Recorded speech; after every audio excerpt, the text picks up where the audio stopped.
आज का हमारा टॉपिक है फेलियर ऑफ क्लासिकल फिजिक्स। तो इसमें हम AKTU का एक important question in adequacy of classical physics का डेरिवेशन करने जा रहे हैं। तो क्लासिकल फिजिक्स में इलेक्ट्रोमैग्नेटिक रेडिएशन की एनर्जी को कंटिन्यूअसली डिस्ट्रीब्यूटेड माना जाता है। इस थ्योरी से फोटो इलेक्ट्रिक इफेक्ट के फिनोमेना को एक्सप्लेन नहीं किया जा सकता है। फोटो इलेक्ट्रिक इफेक्ट में हम देखते हैं कि जब एक वेरी हाई फ्रीक्वेंसी का रेडिएशन जैसे अल्ट्रावायलेट रेज या एक्स रेज मेटेलिक सरफेस पर इंसिडेंट होती है तो मेटेलिक सरफेस से फोटो इलेक्ट्रॉन्स का इजेक्शन होता है जिसे फोटो इलेक्ट्रिक इफेक्ट कहते हैं। इस फिनोमेना को क्लासिकल फिजिक्स की थ्योरी से एक्सप्लेन नहीं किया जा सकता है जो इलेक्ट्रोमैग्नेटिक रेडिएशन में एनर्जी को कंटिन्यूअसली डिस्ट्रीब्यूटेड मानती है।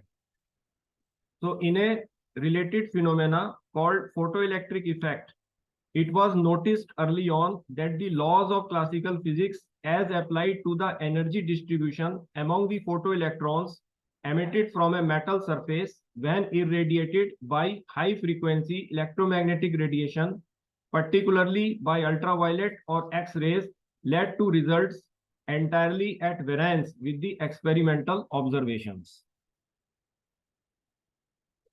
जब इंसिडेंट इलेक्ट्रोमैग्नेटिक रेडिएशन की फ्रीक्वेंसी एक पर्टिकुलर मिनिमम फ्रीक्वेंसी जिसे थ्रेशोल्ड फ्रीक्वेंसी कहते हैं उससे ग्रेटर होती है तभी फोटो इलेक्ट्रॉन्स का एमिशन होता है।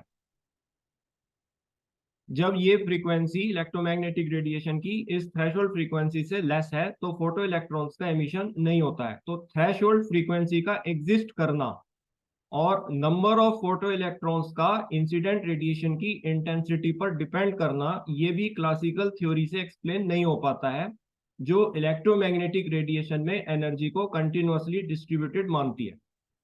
For example the existence of A minimum frequency of radiation called the threshold frequency for the emission of the photoelectrons and the proportionality of the number of emitted photoelectrons to the intensity of the incident radiation on the emitting surface could both not be explained on the classical theory, right?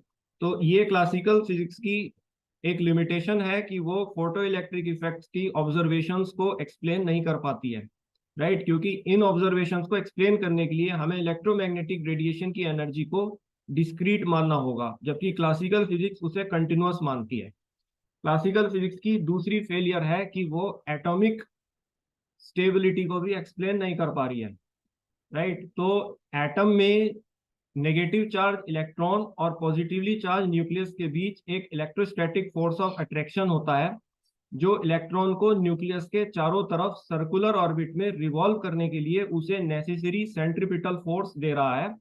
ये centripetal force towards nucleus centre की तरफ directed होती है। Now इस centripetal force के कारण electron की velocity change कर रही है। तो क्लासिकल फिजिक्स की यदि हम थ्योरी लगाएं तो इलेक्ट्रॉन एनर्जी को इलेक्ट्रोमैग्नेटिक रेडिएशन के फॉर्म में कंटिन्यूअसली रेडिएट कर रहा है, right? Because its velocity is changing.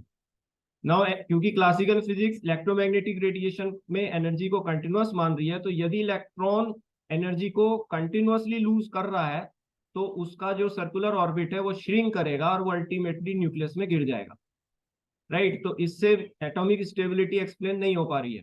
So this is the third failure of classical physics.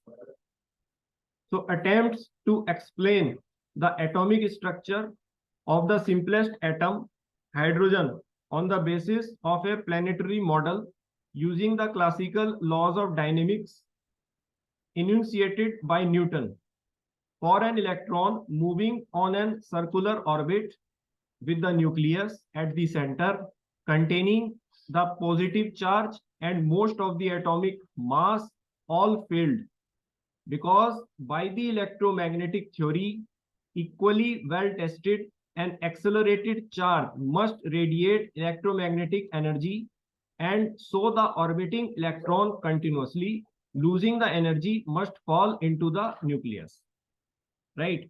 तो ये जो एटॉमिक स्टेबिलिटी है ये क्लासिकल फिजिक्स से एक्सप्लेन नहीं हो पा रही है। Thus, there could not be any stable orbits. These failures led first to the realization that the classical laws of physics, so truly valid in the macro world, do not hold true in the micro world of the atom.